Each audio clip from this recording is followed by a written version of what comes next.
국회에서 일하다가 고마웠는데 빨리 마치고 또 들어가야 됩니다. 오늘은 국회의원으로서 온 게 아니라 이제 글 쓰는 사람으로서 그래서 책은 안 내는데 그 홈페이지에 각종 한 열흘에 한 번씩 글을 올리고 합니다. 근데 오늘 제목이 글을 잘 쓰는 방법인가요? 어릴 때 여러분 글짓기 이런 말 많이 쓰죠? 글은 짓는 게 아니라 쓰는 거죠. 짓는다는 것은 있지도 않은 것을 만들어서 이렇게 하는 것을 짓는다고 그러는데 글쓰기는 자기 생각을 글로 옮기는 그런 일을 이제 글쓰기라고 하기 때문에 글짓기라는 말은 좀 부적절하고 글쓰기라는 말이 이제 우리에게 필요한 것이다 이렇게 이런 얘기를 할게요. 이 글쓰기가 왜 중요하냐면 여러분이 뭐 대학 입학 시험 치는데도 글을 잘 쓸수록 좋죠. 그뿐만 아니라 앞으로 어떤 직업 분야에서 죄송합니다.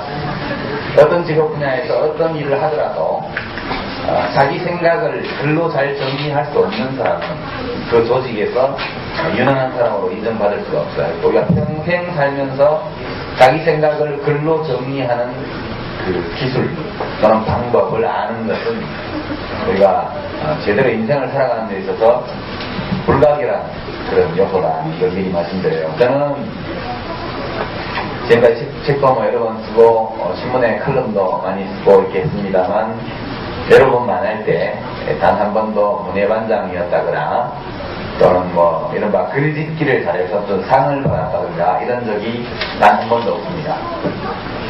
그런데도 어떻게 20대 한 중반쯤 여러분 나이보다 한 7살, 8살쯤 더 많은 그때쯤 가서 저보고 사람들이 글을 잘 쓴다고 그러더라고요. 글을 잘 쓰니까 자꾸 사람들이 글 쓰는 일을 저한테 맡겨요. 그래서 자꾸 또 쓰다 보니까 또 더 잘 쓰게 되고 그렇게 해서 오늘날 그냥 글쟁이로 이렇게 살게 됐습니다. 근데 오늘 이 글을 잘 쓰려면 어떻게 해야 되느냐 하는 것은 제 자신의 체험을 이렇게 내가 경험했던 것을 돌아볼 때 이렇게 하면 잘 쓰겠다 하는 것을 여러분에게 이제 이야기하기 위해서 여기 왔습니다. 아무래도 다른 따분한 도덕 강의를 하는 것보다는 이런 거 하는 게 여러분에게도 피가 되고 살이 될 것 같으니까 한번 해볼게요. 글 이전에 말이 있죠. 말. 여러분이 글을 깨우치기 이전에 벌써 말을 했죠. 다? 혹시 말 배우기 전에 글부터 배운 사람 있습니까? 없죠? 말이라는 것은 어디서 나오느냐? 두뇌에서 나오죠. 생각이 있기 때문에 말을 하는 겁니다. 제일 앞서는 것은 생각이고 두 번째는 말이고 맨 마지막이 글입니다. 글이 먼저가 아니에요. 이게 아주 중요한 점인데 근데 우리 생각이라는 것은 형체가 없죠. 형체가 만질 수도 없고 그죠? 볼 수도 없어요. 근데 결국 생각은 형체가 없는 것이기 때문에 어디엔가 담겨야만 모양이 생깁니다. 이건 물하고 비슷해요.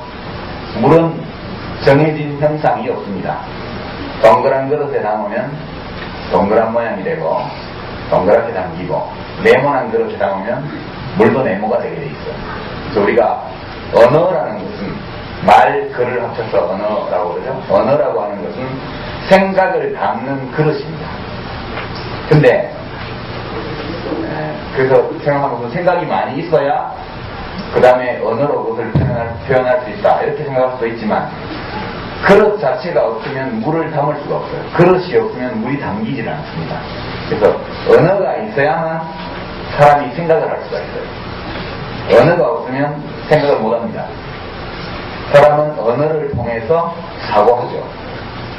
그래서 어떤 사람이 얼마나 풍부한 언어를 가지고 있느냐가 그 사람의 생각의 크기를 결정해요. 그릇이 1리터짜리면 물도 1리터밖에 담기지 않죠. 그릇이 10리터짜리면 물도 10리터가 담깁니다. 그러니까 자기가 알고 있는 어휘가 많을수록 단어, 그 다음에 그 단어를 효과적으로 사용하는 방법을 알수록 여러분은 더 많은 생각을 머릿속에 담을 수가 있어요. 그래서 글을 알고 책을 읽고 글을 쓴다는 것은 그걸 많이 하면 할수록 그 능력을 키우면 키울수록 여러분의 생각도 커지게 됩니다. 그래서 언어는 생각을 담는 그릇이고 어휘가 적은 사람은 결코 풍부한 깊은 사색을 할 수가 없습니다. 언어로 사고를 하기 때문에. 그래서 제일 중요한 것은 제가 오늘 글 잘 쓰는 법에 대한 얘기를 하면서 기술은 얘기를 안 하고 어휘가 많아야 된다는 얘기를 하고 있죠. 여러분 영어 공부는 아니죠. 영어 공부는 하면 안 되죠. 영어는 익히는 것이죠. 영어를 익힐 때 단어를 많이 알수록, 그죠? 똑같은 조건이라면 단어를 많이 아는 사람이 훨씬 더 영어를 쉽게 배우죠. 우리말이라고 해서 다 잘한다고 생각하지 마세요. 여러분이 일상생활에서 사용하는 어휘는 몇백 개 되지 않습니다. 사람마다 알고 있는 어휘, 자기가 사용할 수 있는 어휘의 숫자가 차이가 굉장히 크게 납니다. 어휘의 숫자를 적은 어휘밖에 가지지 못한 사람은 아주 단순한 표현밖에 할 수가 없고, 그렇게 단순한 어휘만 알고 있는 사람은 결코 복잡한 문제에 대한 사색을 할 수가 없어요. 첫 번째는 어휘입니다. 어휘를 많이 알아야 돼요. 어휘를 많이 알려면 어떻게 하죠? 책을 보는 수밖에 없어요. 우리가 일상생활에서 사용하는 단어는 몇백 개 되지 않아요. 여러분 300단어만 알면 영어 회화를 할 수 있다고 그러죠? 충분히 할 수 있습니다. 우리 히딩크 감독 보세요. I'm still hungry. 딱 4단어잖아요. 근데 나는 계속해서 이기고 싶어. 아주 4단어로 표현하잖아요. 그렇게 복잡한 그런 것도 4단어로 표현하는데 우리가 200~300단어만 있으면 일상생활 하는데 아무 지장이 없어요. 여러분이 전부 다 우리말을 하지 똑같은 우리말을 하는 게 아니에요. 어떤 사람은 숫자로 치면 100개짜리 우리말을 하는가 하면 어떤 사람은 10개짜리 우리말밖에 하지 못합니다. 그러니까 여러분이 나중에 혹시 더 자라서 외국 유학을 가보면 더욱더 잘할 수 있는데요. 똑같은 미국 학생, 영국 학생, 독일 학생, 자기들 모국어로 공부하는 경우에도 결코 그 독일어가 똑같은 독일어가 아니고 그 영어가 똑같은 영어가 아니라는 것을 여러분이 나중에 나가보시면 느끼게 됩니다. 아마 외국인이 한국에 와서 한국 학생들을 보더라도 똑같은 걸 느낄 거예요. 같은 우리말이 아닙니다. 어휘가 다르면. 그래서 어휘가 1차적으로 중요합니다. 글 쓰는 기술을 익히기 이전에 어휘를 많이 알아야 돼요. 그래서 우리말에서 어휘가 얼마나 중요하냐 하면은 우리말은 두봉주교라는 그 프랑스에서 온 신부님이 있는데 그분이 인터뷰한 걸 봤더니 이렇게 얘기하시더라고요. 처음에 한국에 1950년대인가 오셨는데 한국말을 배우기가 하도 어려워서 기도하면서 그랬다는 거예요. 이 나라 말은 악마가 만든 말임에 분명하다. 한국말이 배우기가 굉장히 힘든 말이에요. 어미 변화가 굉장히 심합니다. 여러분 중에 독일어 공부하는 학생 있나요? 없어요? 독일어 어미 변화가 심하죠? 관사, 부정관사, 형용사, 동사, 어미가 나타나는데 영어도 어미 변화가 있긴 합니다만. 근데 우리말은 정말 어미 변화가 심해요. 그래서 외국인이 배우기가 굉장히 어렵습니다. 거기다가 토종 우리말이 있는가 하면 한자말이 더 많아요. 사상 이런 단어는 다 한자로 쓰게 된 말이죠. 그래서 이 우리말과 한자에서 유래한 한자말이 뒤섞어지면서 똑같은 뜻을 가진 단어도 굉장히 여러 가지가 있습니다. 한국 사람들이 고통을 표현하는데 굉장히 능하다고 해요. 서양에서는 어디 아파요? 배 아파요. 복통, 그죠? 치통, 뭐 이런 단어 하나밖에 없어요. 우리말에 어떻습니까? 배가 콕콕 쑤셔요. 저 아랫배가 저릿해요. 부터 시작해서 뭐가 막힌 것처럼 답답해요. 어째요? 뭐 아주 아픈 것을 묘사하는 말이 굉장히 다양합니다. 죽었다. 돌아가셨다. 떠나셨다. 가셨다. 밥숟가락 났다. 그죠? 표현이 무궁무진하게 많아요. 죽었다는 것에 대해서도. 제가 재밌는 말을 하면 우리말에는 무늬가 있어요. 무늬가. 이거는 이제 좀 유식한 말 좋아하는 사람은 뉘앙스 차이가 크다 이렇게 얘기해요. 말의 결이 있어요. 결이 우리말은. 근데 이것이 순수 토종 우리말과 한자말이 뒤섞이면서 굉장히 다양한 말의 무늬가 있습니다. 예를 들어서 옆에 어머님들도 앉아 계시는데 아주 예쁜 어머니를 보고 아, 저 꼴이 정말 아름다워 이렇게 말하면 되겠습니까? 왜 밖으로 드러나는 형상을 가리키는 말이 모습, 모양이라는 말이 있죠? 가장 중립적인 뜻을 가진 그 뉘앙스를 가진 말은 모양이죠, 모양. 그보다 약간 더 긍정적인, 더 좋은 뜻을 가진 게 모습입니다, 모습. 그죠? 아유, 저 어머님 모습이 참 고우셔. 하는 모습이라는 단어는 이미 상당히 긍정적인 의미가 좀 담겨있죠. 더 올라가면 뭐가 되죠? 자세. 천사처럼 고운 자세. 천사처럼 고운 꼴. 그러면 안 되죠. 이게 이제 긍정적인 방향으로 가는 말의 무늬예요. 어휘의 무늬입니다. 똑같은 의미예요. 그죠? 근데 모양에서 부정적인 쪽으로 가면 뭐가 있습니까? 꼴. 저 꼴하고는, 노는 꼴하고는, 꼴보다 조금 더 경멸적인 걸 쓰면 뭐가 되죠? 꼴악선이. 그거보다 최악이 뭐죠? 몰골. 몰골. 산을 굴면 백콩 같은 몰골을 하고서 60년대, 70년대 유행하던 표현이에요. 그죠? 몰골. 몰골에서 자퇴에 이르기까지 제가 잘 모르는 어휘들도 또 중간에 더 있을 거예요, 아마. 제가 대충 꼽아봐도 17개 정도가 있죠. 그러니까 이 단어들을, 이것은 굉장히 쉬운 예인데, 그죠? 이것이 어떤 다른 어휘와 잘 어울린다는 것을 여러분이 다 알죠? 그죠? 아름다운 꼴, 이건 없어요. 흉측한 자태, 이것도 없습니다. 그죠? 여러분이 단어와 단어, 어휘와 어휘가 서로 어떻게 궁합이 맞는가를 여러분이 일상생활의 용례를 통해서 이미 알고 있어요. 그래서 이런 실수를 잘 하지 않죠. 외국인이 우리말을 처음 배울 때라면 잘못하면 아름다운 꼬락선이 이런 말을 할 수도 있겠죠. 실제 외국어를 배울 때는 그런 일이 있습니다. 그렇게 되는데 여러분이 어떤 논술을 하거나 어떤 주제에 대한 여러분의 견해를 쓰거나 이럴 때는 참 표현이 단순해요. 나는 대학에서 학생들에게 이제 경제학 교양 과목을 강의해 본 적이 있는데 리포트를 써오거나 혹은 필기시험 답안지를 보면 한쪽의 답안지 안에 똑같은 표현이 4번, 5번 등장하는 경우가 허다합니다. 얼마나 표현법을 모르면 똑같은 표현을 한 페이지 안에 4번, 5번 반복해서 쓰냐는 거예요. 어휘가 부족해서 그래요. 같은 표현이 한 페이지 안에 4번 나오면 벌써 찍습니다. 평가하는 사람이. 형편없군. 그래서 지금은 글을 좀 덜 씁니다만 글을 많이 쓸 때는 책으로 해서 30페이지, 40페이지가 지나가는 동안 같은 표현이 나오면 아, 이건 앞에 썼던 표현인데 하고 다시 찾아보고 나서 다른 표현을 써요. 근데 그 어떤 다른 표현이 있는지를 모르면 쓸 수가 없죠. 그러니까 아주 단순하게 이것은 저것이다. 나는 이렇게 생각한다. 뭐 이렇게 해서 계속 가는 거예요. 아주 따분합니다. 이런 글은 절대로 좋은 편자는 거고. 그러니까 우선 기본이 되는 것은 어휘를 늘려야 돼요, 여러분. 우리말을 한다고 해서 다 많은 어휘를 알고 있는 것이 결코 아닙니다. 그래서 어휘를 늘리는 가장 좋은 방법이 뭐냐? 과외를 받냐? 필요 없어요, 과외가 받으시죠. 여러분이 내가 좋은 책, 우리말 어휘를 굉장히 풍부하고 정확하고 예쁘게 구사한 소설, 이런 것을 옛날에 내가 학교 다닐 때는 뭐 영어 사전을 다 외우면서 한 장씩 찢어가지고 씹어먹는다는 그런 소문도 있었는데 멍청한 짓이죠. 일시시대 때부터 유행하던 건데 이게 그럴 필요 없습니다. 그냥 한 번 읽고 잊어먹고 또 한 번 읽고 잊어버리고 또 읽고 잊어버리고 계속 잊어버려요.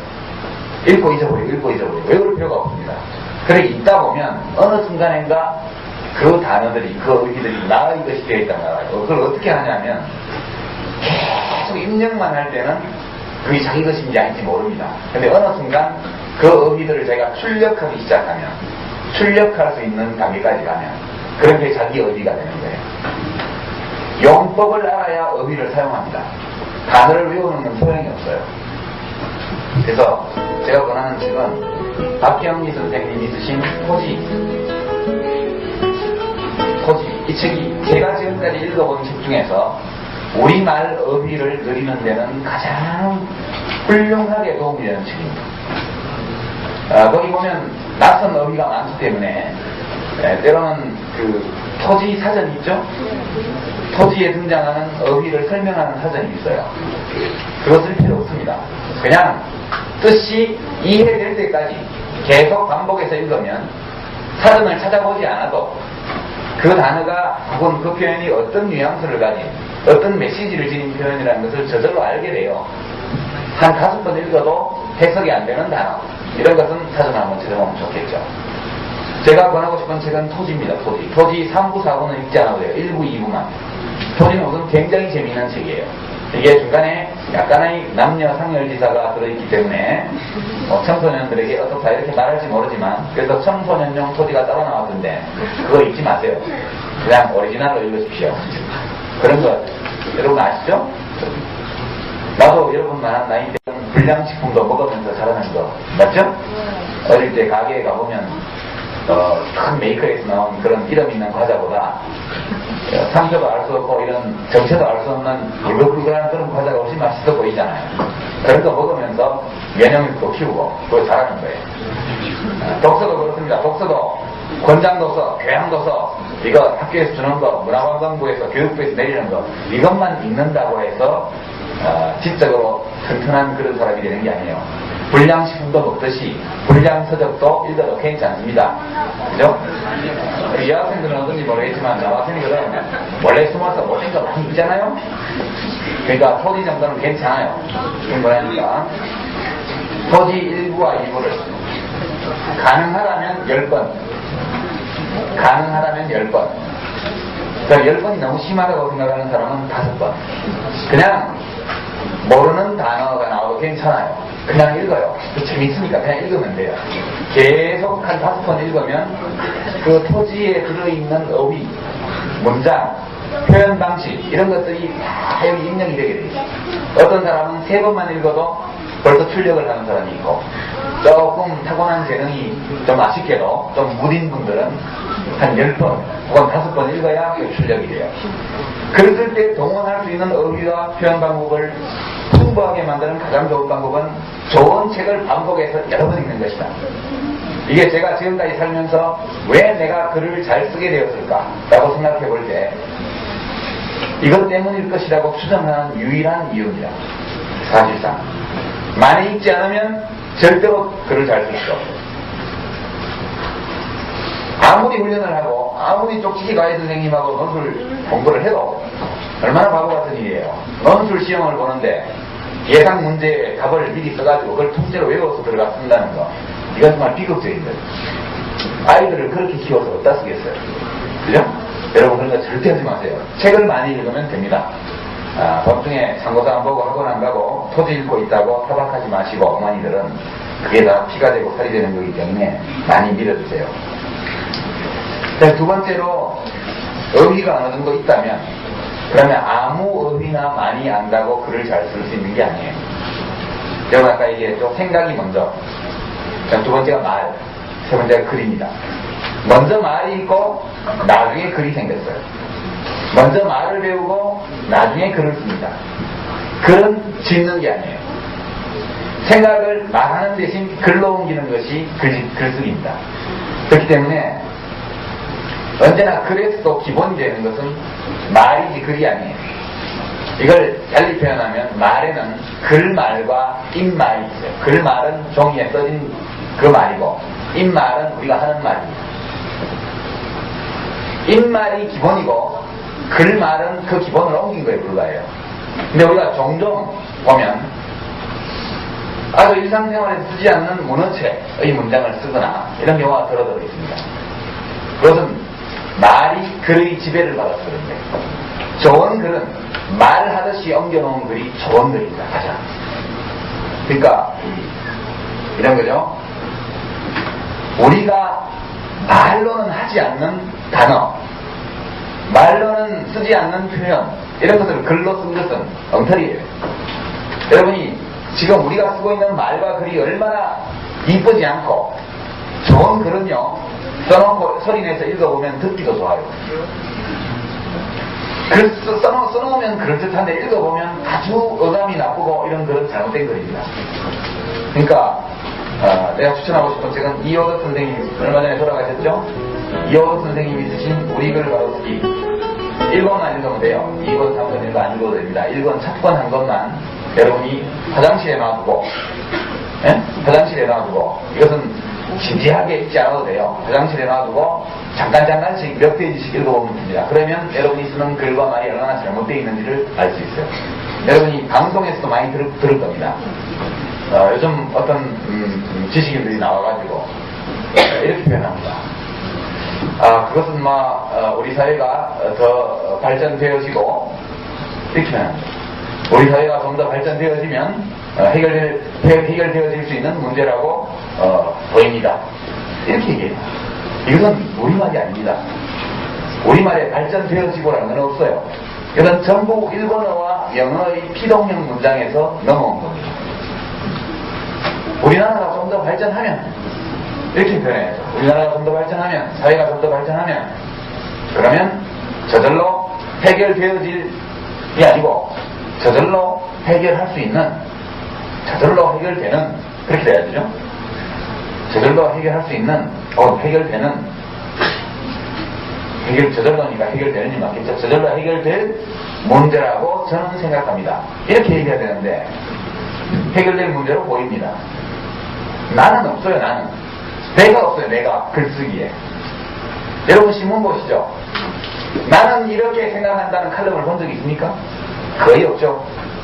대학 교수라는 사람들이 칼럼을 쓰는데, 칼럼은 뭐냐? 오피니언 페이지에 실리죠. 나의 주관적인 생각을 밝히는 글이에요. 거기서 문장 속에 내가 있든 내가 없든 간에 그것은 그 사람의 생각이지 다른 사람의 생각이 아닙니다. 근데 나는 이렇게 생각한다, 한다, 나는 이렇게 본다라고 생각할 것을 이렇게 보여진다, 이렇게 써요. 아주 무책임하죠. 남 얘기하듯이. 글쓰기에는 내가 있어요. 내가.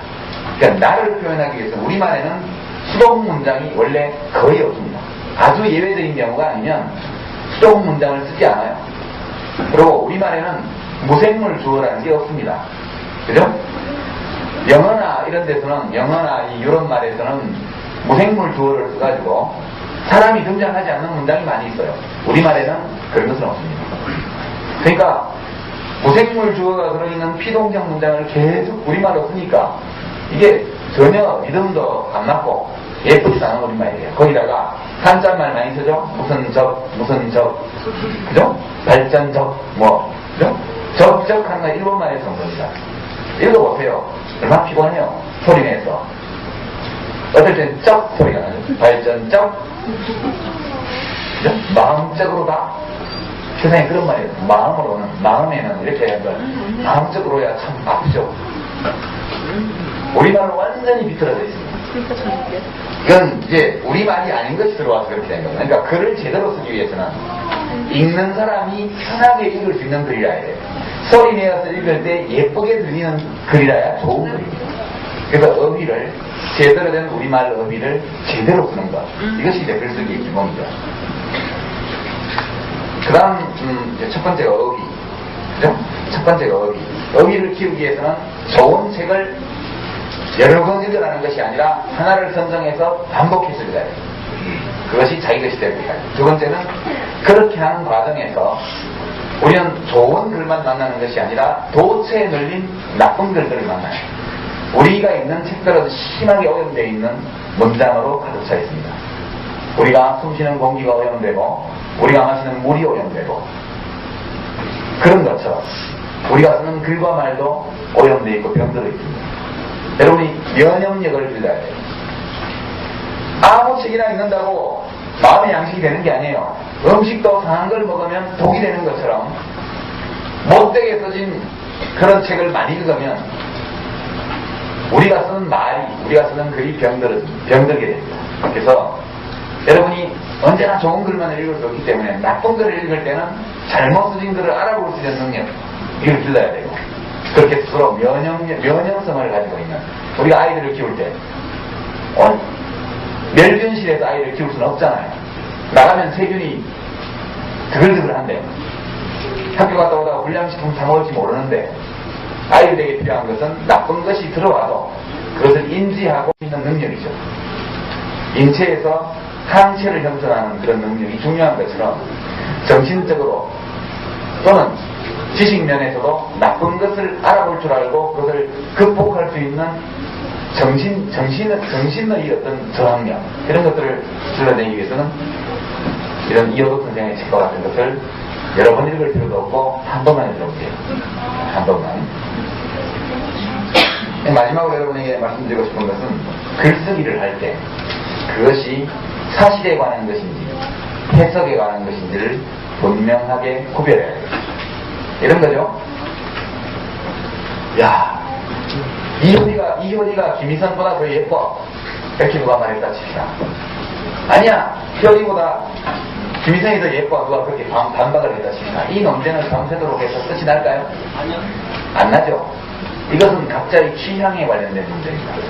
어느 것이 참이고 어느 것이 거짓이라고 말할 수 없어요. 그죠? 근데 우리는 이런 것을 가지고 싸우는 경우가 참 많아요. 그러니까 이런 각자의 취향과 주관에 관한 문제는 논박할 수 없는 겁니다. 내가 된장찌개보다 김치찌개가 더 좋겠는데 대통령이 그거에 대해서 날릴 수가 있어요. 무슨 보건복지부 장관이 그거에 대해서 규제를 가할 수가 있으니까. 그건 개인의 취향이거든요. 근데 우리가 글을 쓴 것을 이렇게 보면 나의 주관적 취향과 어떤 논리적인 어떤 주장 사이에 구분을 못해요. 어느 게 어느 건지. 제가 한 예를 들어보죠. 우리가 서로 논쟁을 하고 의견을 주고받으려면 자기가 내리는 어떤 주관적인 판단의 근거를 제시해야 돼요. 예를 들어서 나는 이효리가 김희선보다 더 마음에 들어. 왜냐하면 몸매가 더 풍만하니까. 이렇게 얘기한다고 쳐봐요. 그러면 그에 대해서는 논박할 수가 있습니다. 풍만하다는 근거가 뭐야? 그럼 어디가 살이 많으면 풍만한 거야? 이렇게 논쟁을 벌일 수가 있어요. 그러나 나는 당연히 나는 이효리가 김희선보다 더 좋아 이렇게 얘기하는 거에 대해서는 답이 따뜻하죠. 그러니? 그 외에는 말할 수가 없어요. 근데 어떤 논증하는 글을 쓰라고 과제를 주는데 자기 취향을 잔뜩 늘어나요. 그러면 평가하는 사람 입장에서 보게 되면 얘는 이효리를 김희선보다 더 좋아하는구나. 그 사실만을 알 수 있을 따름이지 그 사람의 논증 능력을 검증해낼 수가 없어요. 여러분이 수필을 쓰면 상관없어요. 대부분 여러분이 대학 입시에서 만나거나 학교에서 과제물을 처리하거나 대학 다니면서 리포트를 쓰거나 또는 사회에 진출한 다음에 직장생활을 하면서 보고서를 쓰거나 기획안을 만들거나 이럴 때는 언제나 중요한 것은 근거입니다. 근거. 어떤 판단이 아니라 자기가 그 판단을 내린 근거를 제시해야 돼요. 논증하는 능력이 가장 중요합니다. 그래서 어떤 것이 반박할 수 있는 것이고 어떤 것이 반박할 수 없거나 반박할 필요조차 없는 주관적인 취향에 관한 문제인가를 구분을 해줘야 돼요. 그래서 글쓰기를 할 때 이거 참 이제 조심해야 되는데요. 제가 한 예를 들어보죠. 우리 이 대한민국 국민들은 어릴 때부터 토론을 참 별로 안 하죠. 되게 큰 병폐입니다. 엄마 이건 왜 그렇게 해야 돼? 선생님 왜 그렇게 해야 돼요? 조그맣게 말릴 거 꼬박꼬박 말릴 거야. 또는 선생님 이건 왜 이래요 저래요 그러면 여기 선생님들은 안 그러시겠죠? 아무개야 너무 따지는 것도 꼭 좋은 것은 아니다. 이거 곤란하죠? 이렇게 하면 안 됩니다. 아이들은 다 창의적이에요. 근데 어느 순간 나이가 되면 아이들이 창의적 일을 그만둬요. 왜냐하면 창의적으로 하려면 몹시 피곤하거든요. 왜냐하면 의문이 해소되지 않으면 물어봐야 되는데 물어보면 잘못하면 너 나이 몇 살이야? 이렇게 이제 답변이 돌아오게 돼요. 사회에 나가면. 학교에서는 안 그러겠지만. 그러니까 왜? 라는 물음을 계속 던지는 사람은 인생이 피곤해요. 대한민국에서는. 근데 대부분의 천재들은 어릴 때 별명이 미스터 화이 이런 경우가 많습니다. 끊임없이 제가 독일 있을 때 지금 여기서는 대학원생이죠. 대학원생들의 국제 세미나에 가서 여러 나라 학생들이 다 모였어요. 독일 학생 둘이서 논쟁을 하는 걸 봤는데 한 학생은 독일 남부 뮌헨 근처의 바이에른주에 온 학생이에요. 우리나라로 치면 경상도 비슷한 데입니다. 대구. 알겠죠? 어떤 데인지? 그 다음에 한 학생은 함부르크에 있던 학생이에요. 북독일 쪽에 있는 항구 도시입니다. 우리나라로 치면 어디쯤 될까요? 인천 뭐 그쯤 될까요? 둘이서 텔레비전을 보고 있는데 어떤 정당의 청년당원 행사에 그 당의 당수가 나와, 총재가 나와가지고 같이 테크노 댄스를 추면서 노는 장면이 나와. 50대의 정당 대표가 20대의 대학생 당원들하고 테크노 댄스를 추면서 노는 장면이 나와. 근데 봤더니 어떤 젊은 그 대학생 당원이 배꼽에 피어싱이라고 그러나요? 그걸 했어요. 배꼽티를 입었는데. 그리고 어떤 사람은 코 피어싱도 하고, 뭐 심지어는 어떤 엄마들은 그 한국 교민들 딸들 중에 이렇게 들어오면 이년아 코를 왜 뚫어? 이렇게 하면 엄마 코 뚫었어? 왜 그래? 이렇게 해서 이제 굉장히 부모들이 속이 내 코 내가 뚫었는데 무슨 상관이야? 이제 그런다는 거 아니에요? 근데 거기 이제 뚫은 학생이 있었어요. 그랬더니 아주 보수적인 자유론주의 학생이 딱 보더니 의식을 하면 미친 것들 그랬어요. 저 옆에서 듣고 있던 인천점에서 좀 거의 진보적인 데거든요. 학생이 뭐가 미쳤는데? 그랬더니 저거 뚫어가지고 무슨 그 금고리 달고 이럴 돈 있으면 아프리카에 굶는 애들 밥값이나 기부하지 이랬어요. 좀 분위기가 심상치 않아서 봤더니 이제 또 함부롭게 하고 그 학생이 뭐라고 반박을 하냐면 그럼 귀걸이는 어때? 보통 우리가 하는 귀걸이 그거야 괜찮지. 그럼 왜 괜찮은데? 그 귀걸이 값은 아프리카 어린이를 위해서 기부하면 안 되나? 그러더니 꽁얼꽁얼 해요. 그러더니 그러면 귀걸이 한 개가 아니고 10개면 어떻지? 10개면 그 정상인가? 그래서 논쟁이부터 30분 동안 둘이서 그걸 논쟁을 하더라고요.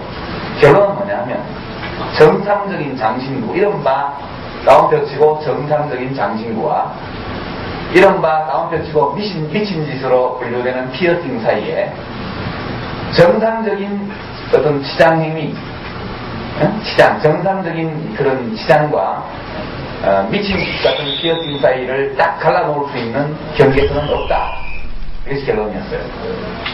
그 결론에서 무엇이 나오느냐 하면 따라서 어떤 사람이 자기의 미적 취향을 과시하는 것에 대해서 그것을 다른 사람이 자기가 가진 잣대를 가지고 들이대가지고 비정상적이거나 미친 짓으로 몰아갈 권리는 없다. 그 경계선이 모호하기 때문에 그 둘 사이에 정상과 비정상 사이의 경계선이 매우 모호하기 때문에 각자 상이한 취향을 가진 사람들은 다른 사람의 취향을 존중해 줄 수밖에 없고 대체로 자기가 생각한데 아주 혐오감을 주는 정도가 아니라면 그렇다면 자기가 가진 가치 기준을 벗어나는 정도의 행위를 하는 것도 용인해야 된다. 결론은 그래서 유식한 말로 톨러런스. 우리 홍세화 선생이 유행시킨 말로는 불어라 그래요. 그거는 관용. 그 결론이죠. 근데 제가 이 논쟁을 옆에서 지켜보면서 논거를 댈 수 있는 능력이라는 것이 얼마나 중요한가. 논쟁과 글쓰기를 막론하고. 그러니까 난 저 배꼽 피어싱, 코 피어싱은 보기 싫어. 이렇게 말하는 것은 그 사람의 취향에 관한 문제니까 별 상관이 없어요. 근데 난 저걸 미친 짓이라고 생각해 라고 말하는 경우에는 반드시 논거를 제시해야 돼요. 내가 글쓰기를 하면서 한 문장을 썼을 때 이 문장에 대해서 남들이 반박할 수 있게 하려면 반드시 논거를 제시해야 됩니다. 논거를 제시하지 않는 취향의 표현은 평가할 수도 없고 반박할 수도 없어요. 우리가 논증적인 글을 쓰기 위해서는 여러분이 논리학 좀 학교에서 좀 배울 거예요. 그죠? 뭐 귀납법, 연역법 뭐 해가지고 삼단론법 많이 배우죠. 그런 형식을 많이 안다고 해서 그게 되는 게 아니에요. 나는 이렇게 생각한다 라고 하는 경우에는 반드시 그게 왜냐 하면 왜 그렇게 생각하는 얘기가 나와야 돼요. 어떤 사실에 관한 것은 이미 확인된 사실에 관한 것은 A는 B다 라고 쓰면 돼요. 그죠? A는 B다. 사실에 관한 것은. 해석에 관한 것. 자기의 주관적 해석에 관한 것은 라고 생각한다. 나는. 하고 왜냐하면 빼도 괜찮아요. 반드시 자기가 그렇게 생각하는 나는 A를 B라고 생각한다. 이렇게 써야 될 것을 A는 B다라고 쓰고 마는 경우도 많아요. 근데 태양은 하루에 한 번 뜬다. 여기서 누구나 다 알고 있는 사실이기 때문에 논쟁이 필요가 없어요.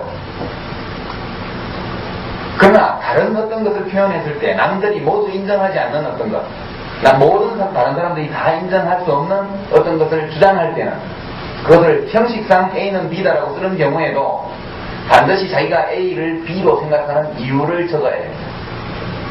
근데 글쓰기에서 가장 흔히 발견되는 오류 중에 하나가 그냥 동어 반복이죠. 이런 거죠. 나는 배가 고프다. 왜냐하면 아침에 밥을 먹지 않았기 때문이다. 근데 조금 지나고 나면 나는 아침에 밥을 먹지 않았다. 그래서 지금 배가 고프다. 이 얘기를 한 페이지 안에 2번, 3번 하는 경우들이 있어요.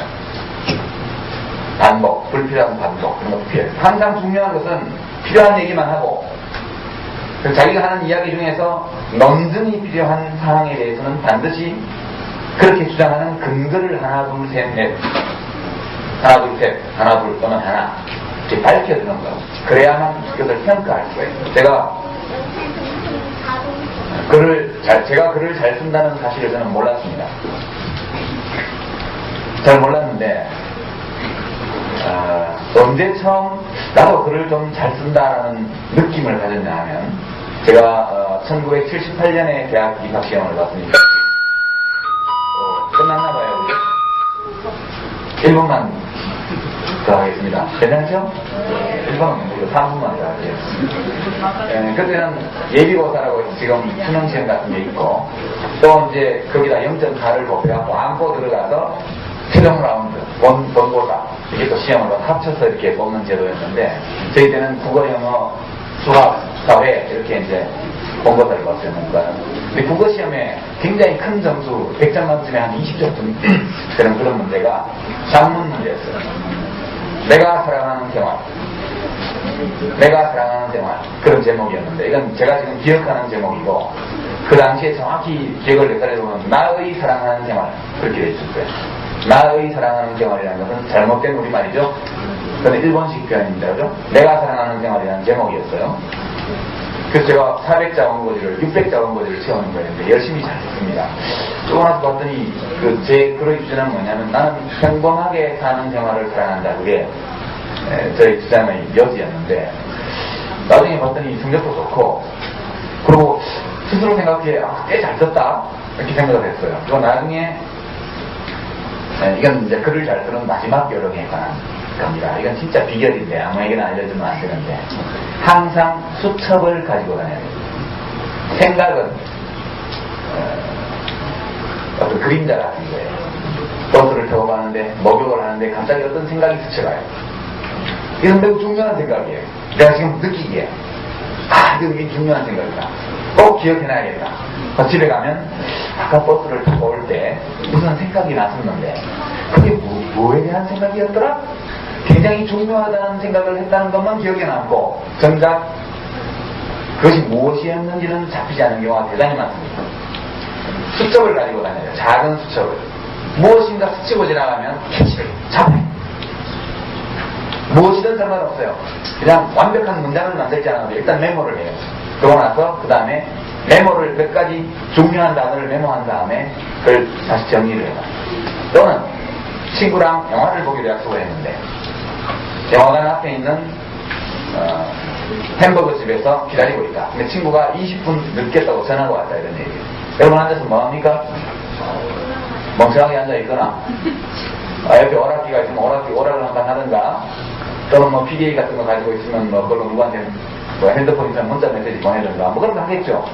그 시간에 메모를 해보세요. 글쓰기의 맨 마지막 단계는 스킬, 기술에 관한 겁니다. 이 기술은 누구에게 강의를 들어서 길러지는 것이 아니라 자기가 많이 써볼 때에만 늘은 겁니다.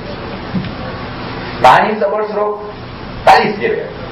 많이 써볼수록 짧은 시간에 많은 양을 쓸 수가 있습니다. 많이 써볼수록 더 풍부한 의미를 출력시킬 수가 있고 많이 써볼수록 더 다양한 표현을 자기 것으로 만들 수가 있습니다. 그래서 그 햄버거집에 앉아서 자기 눈에 보이는 모든 것들을 묘사해 보는 거예요. 지금 저 앞에는 어떤 꽃병이 놓여있다. 이 꽃병은 이렇게 생겼는데 예쁘다. 그 위에는 꽃이 무슨 색깔 꽃이 어떤 게 꽂혀있다. 어떤 커플이 지나가는데 너무 야하게 허리를 끼고 지나가서 꼬리 씌었다. 등등 무엇이든 좋아요. 기록해야 됩니다. 제가 26, 7대에서 내가 글을 좀 잘 쓴다는 사실을 알고 나서 비로소 그 훈련을 스스로 시작을 했습니다. 그래서 그때는 이제 좀 시국이 요즘처럼 좀 평화롭지가 않고 그때는 뭘 잘못 쓰면 잡혀가고 그럴 때라서 쓰고 나서 며칠 지나면 다시 불태워버리고 끊임없이 쓰는 훈련을 스스로 하는 거예요. 여러분이 메모장을 가지고 다녀요. 머릿속을 스쳐 지나가는 어떤 동, 어떤 상명, 어떤 단상 잡아야 돼요. 기록되지 않은 사상은 사상이 아니에요. 기록되지 않은 논리는 논리가 아닙니다. 반드시 글로 기록한 것만이 확실하게 남는 것입니다. 그래서 무엇이든 괜찮아요. 졸고 있는 친구의 뒷모습을 묘사해도 좋고, 나는 남자친구나 여자친구, 이성친구가 없는데 그게 있는 친구에 대한 질투심을 적어도 좋고, 그 어떤 것이든 상관없어요. 그걸 절절하게 자기 생각 그대로 옮기는 훈련을 하루에 20-30분 짬내서 하는 사람과 그렇지 않은 사람의 차이는 일주일이면 하루 30분씩 잡으면 210분 차이가 나게 됩니다. 그죠? 일주일이면 210분 차이가 나게 됩니다. 한 달이면 약 800분 정도의 차이가 나게 돼요. 800분이면 몇 시간입니까? 13시간 그잖아요? 14시간. 한 달에 13시간, 14시간씩 글쓰기 훈련을 하는 사람과 그것을 전혀 하지 않는 사람의 차이라는 것은 약 1년이 지나가고 나면 글쓰기에 관한 초등학생과 대학생 정도의 차이가 나게 되어 있습니다. 여러분에게 꼭 권합니다. 오늘의 결론. 첫째, 좋은 책을 반복해서 읽으라. 박경희 선생님의 토지 1, 2부 무지하게 재밌습니다. 조금 야한 장면이 있긴 하지만. 두 번째, 예쁜, 고운, 제대로 된 우리말을 써야 된다. 그걸 알아보는 능력을 길러야 되고, 나쁜, 잘못 써진 우리말을 볼 때에도 그것을 알아보고 극복할 수 있는 능력을 여러분이 가져야 된다. 세 번째가, 글을 쓸 때는 이것이 확정된 사실에 관한 것인지 나의 주관적 판단에 관한 것인지를 구별하고, 나의 주관적 판단이 개입되어 있는 문장에 대해서는 반드시 그 판단의 근거를 제시하는 습관을 길러야 됩니다. 네 번째, 끊임없이 기록하라. 메모지를 들고 다니라. 이 네 가지만 여러분이 오늘 제가 말씀드린 대로 하시면 앞으로 1년만 그렇게 하면 여러분의 글쓰기 능력은 지금보다 양으로 비교할 수는 없겠지만 적어도 10배 이상은 그렇게 비약적으로 성장하게 될 것이라고 제가 혹은 장담해 드립니다. 일단 해보시고, 그럼에도 불구하고 안 되면 저에게 손해배상을 청구하시기 바랍니다.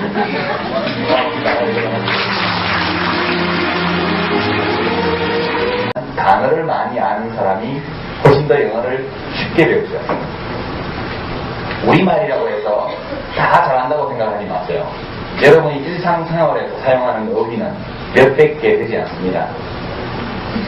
사람마다 알고 있는 어휘, 자기가 사용할 수 있는 어휘의 숫자가 차이가 굉장히 크게 납니다. 어휘의 숫자를 적은 어휘밖에 가지지 못한 사람은 아주 단순한 표현밖에 할 수가 없고, 그렇게 단순한 어휘만 알고 있는 사람은 결코 복잡한 문제에 대한 사책을 할 수가 없어요. 첫 번째는 어휘입니다. 어휘를 많이 알아야 돼요. 어휘를 많이 알려면 어떻게 하죠? 책을 보는 수밖에 없어요. 우리가 일상생활에서 사용하는 단어는 몇백 개 되지 않아요. 여러분 300단어만 알면 영어 회화를 할 수 있다고 그러죠? 충분히 할 수 있습니다. 우리 히딩크 감독 보세요. I'm still hungry. 딱 4단어잖아요. 근데 나는 계속해서 이기고 싶어. 아주 4단어로 표현하잖아요. 그렇게 복잡한 그런 것도 4단어로 표현하는데 우리가 200-300단어만 있으면 일상생활 하는데 아무 지장이 없어요. 여러분이 전부 다 우리말을 하지 똑같은 우리말을 하는 게 아니에요. 어떤 사람은 숫자로 치면 100개짜리 우리말을 하는가 하면 어떤 사람은 10개짜리 우리말밖에 하지 못합니다. 이건 여러분이 나중에 혹시 더 자라서 외국 유학을 가보면 더욱더 잘할 수 있는데요. 똑같은 미국 학생, 영국 학생, 독일 학생, 자기들 모국어로 공부하는 경우에도 결코 그 독일어가 똑같은 독일어가 아니고 그 영어가 똑같은 영어가 아니라는 것을 여러분이 나중에 나가보시면 느끼게 됩니다. 아마 외국인이 한국에 와서 한국 학생들을 보더라도 똑같은 걸 느낄 거예요. 같은 우리말이 아닙니다. 어휘가 다르면 그래서 어휘가 1차적으로 중요합니다. 글 쓰는 기술을 익히기 이전에 어휘를 많이 알아야 돼요. 그래서 우리말에서 어휘가 얼마나 중요하냐 하면은 우리말은 두봉주교라는 그 프랑스에서 온 신부님이 있는데 그분이 인터뷰한 걸 봤더니 이렇게 얘기하시더라고요. 처음에 한국에 1950년대인가 오셨는데 한국말을 배우기가 하도 어려워서 기도하면서 그랬다는 거예요. 이 나라 말은 악마가 만든 말임이 분명하다. 한국말이 배우기가 굉장히 힘든 말이에요. 어미 변화가 굉장히 심합니다. 여러분 중에 독일어 공부하는 학생 있나요? 없어요? 독일어 어미 변화가 심하죠? 관사, 부정관사, 형용사, 동사, 어미가 하는데 영어도 어미 변화가 있긴 합니다만 근데 우리말은 정말 어미 변화가 심해요. 그래서 외국인이 배우기가 굉장히 어렵습니다. 거기다가 토종 우리말이 있는가 하면 한자말이 더 많아요. 사상 이런 단어는 다 한자로 쓰게 된 말이죠. 그래서 이 우리말과 한자에서 유래한 한자말이 뒤섞어지면서 똑같은 뜻을 가진 알고 있어요. 그래서 이런 실수를 잘 하지 않죠. 외국인이 우리말을 처음 배울 때라면 잘못하면 아름다운 꼬락산이 이런 말을 할 수도 있겠죠. 실제 외국어를 배울 때는 그런 일이 있습니다. 그때인데 여러분이 어떤 논술을 하거나 어떤 주제에 대한 여러분의 견해를 쓰거나 이럴 때는 참 표현이 단순해요. 나는 대학에서 학생들에게 이제 경제학 교양 과목을 강의해 본 적이 있는데 리포트를 써오거나 혹은 필기시험 답안지를 보면 한쪽의 답안지 안에 똑같은 표현이 4번, 5번 등장하는 경우가 허다합니다. 얼마나 표현법을 모르면 똑같은 표현을 한 페이지 안에 4번, 5번 반복해서 쓰냐는 거예요. 어휘가 부족해서 그래요. 같은 표현이 한 페이지 안에 4번 나오면 벌써 찍습니다. 평가하는 사람이. 형편없군. 지금은 글을 좀 덜 씁니다만 글을 많이 쓸 때는 책으로 해서 30페이지, 40페이지가 지나가는 동안 같은 표현이 나오면 이건 앞에 썼던 표현인데 하고 다시 찾아보고 나서 다른 표현을 써요. 근데 그 어떤 다른 표현이 있는지를 모르면 쓸 수가 없죠. 그러니까 아주 단순하게 이것은 저것이다. 나는 이렇게 생각한다. 이렇게 해서 계속 가는 거예요. 아주 따분합니다. 이런 글은 절대로 적으면 안 되는 거고. 그러니까 우선 기본이 되는 것은 어휘를 늘려야 돼요, 여러분. 우리말을 한다고 해서 다 많은 어휘를 알고 있는 것이 결코 아닙니다. 그래서 어휘를 늘리는 가장 좋은 방법이 뭐냐? 과외를 받냐? 필요 없어요, 과외가 받을 필요. 여러분이 내가 좋은 책, 우리말 어휘를 굉장히 풍부하고 정확하고 예쁘게 구사한 소설, 이런 것을 옛날에 내가 학교 다닐 때는 영어 사전을 다 외우면서 한 장씩 찢어가지고 씹어먹는다는 그런 소문도 있었는데 멍청한 짓이죠. 일시시험 때부터 유행하던 건데 이게 그럴 필요 없습니다. 그냥 한 번 읽고 잊어먹고 또 한 번 읽고 잊어버리고 또 읽고 잊어버리고 계속 잊어버려요. 읽고 잊어버리고 외울 필요가 없습니다. 그렇게 읽다 보면 어느 순간인가 그 단어들이, 그 어휘들이 나의 것이 되어 있단 말이에요. 그걸 어떻게 하냐면 계속 입력만 할 때는 그게 자기 것인지 아닌지 모릅니다. 근데 어느 순간 그 어휘들을 제가 출력하기 시작하면, 출력할 수 있는 단계까지 가면 그렇게 자기 어휘가 되는 거예요. 용법을 알아야 어휘를 사용합니다. 단어를 외우는 건 소용이 없어요. 그래서 제가 권하는 책은 박경리 선생님이 쓰신 토지.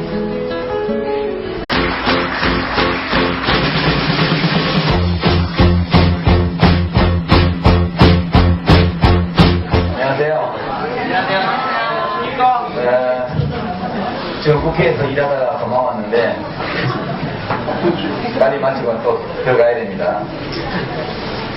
오늘은 국회의원으로서 온 게 아니라 이제 글 쓰는 사람으로서 책은 안 내는데 그 홈페이지에 각종 한 열흘에 한 번씩 글을 올리고 합니다. 오늘 제목이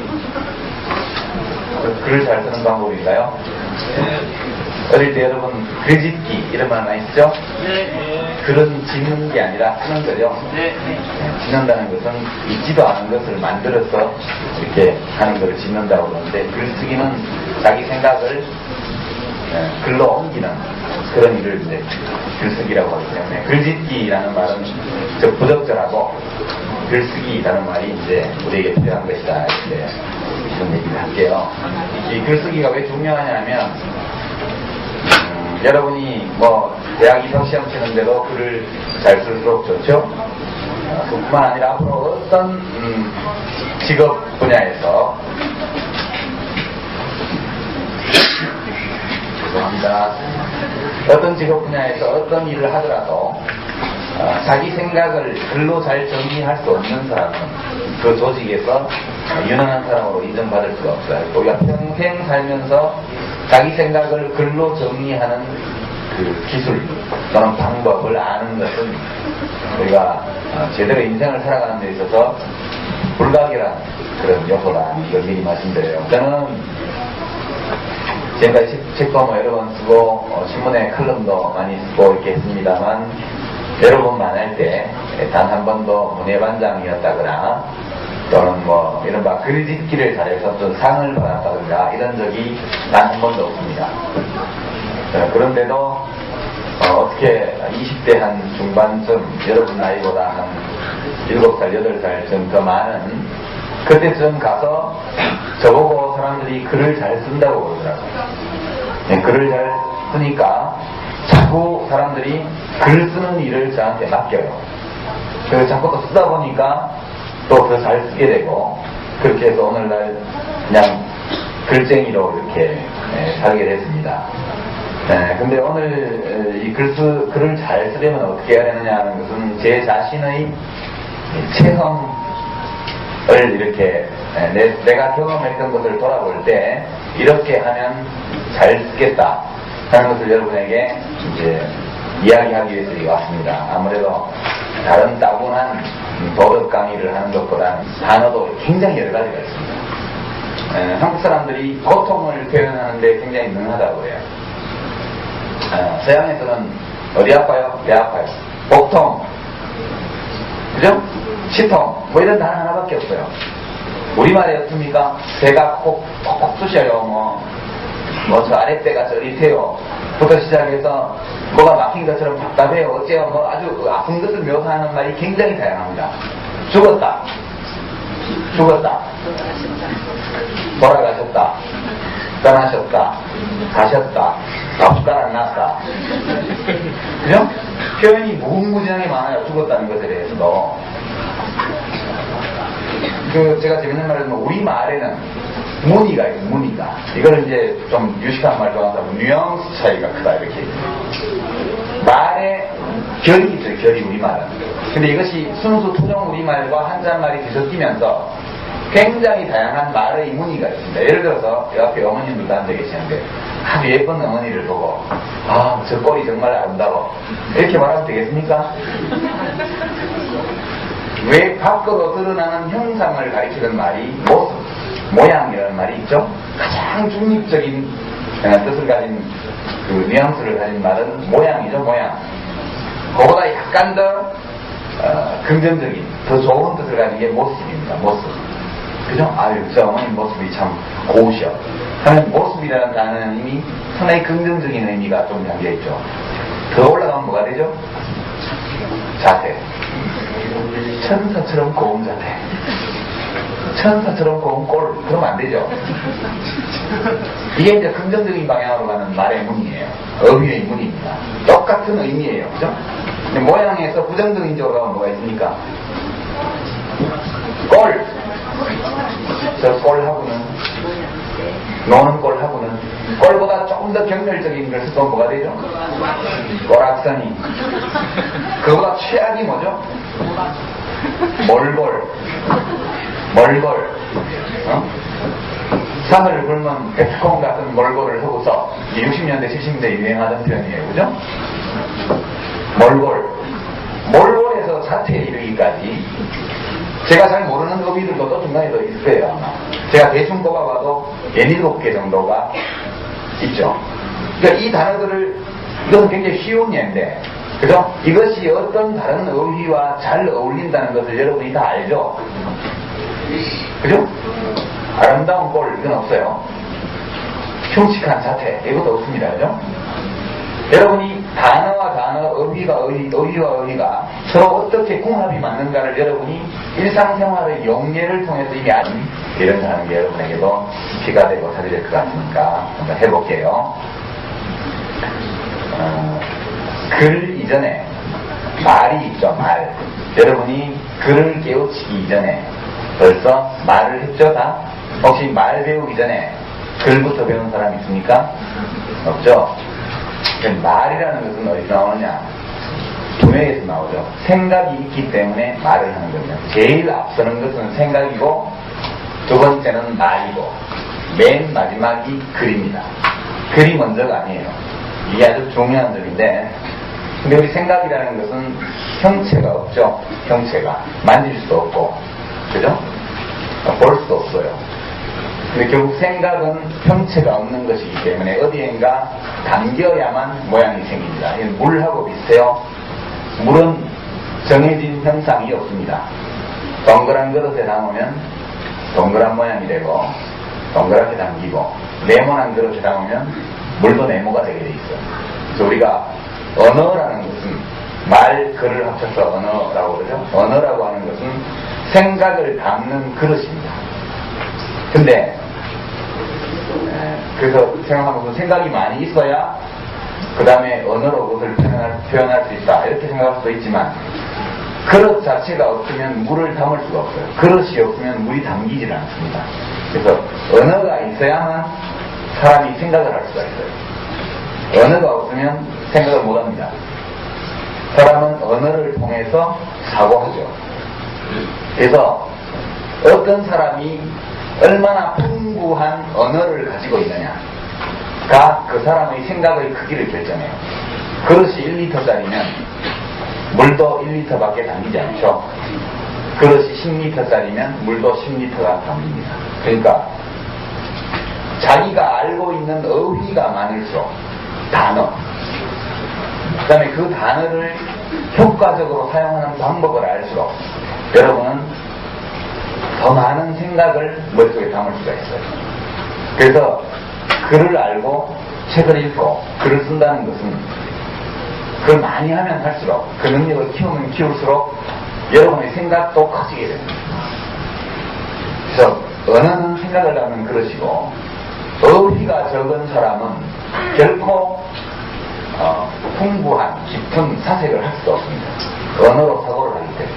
그래서 제일 중요한 것은, 제가 오늘 글 잘 쓰는 법에 대한 얘기를 하면서 기술은 얘기를 안 하고 어휘가 많아야 된다는 얘기를 하고 있죠. 여러분 영어 공부는 아니죠. 영어 공부는 하면 안 되죠. 영어는 익히는 것이죠.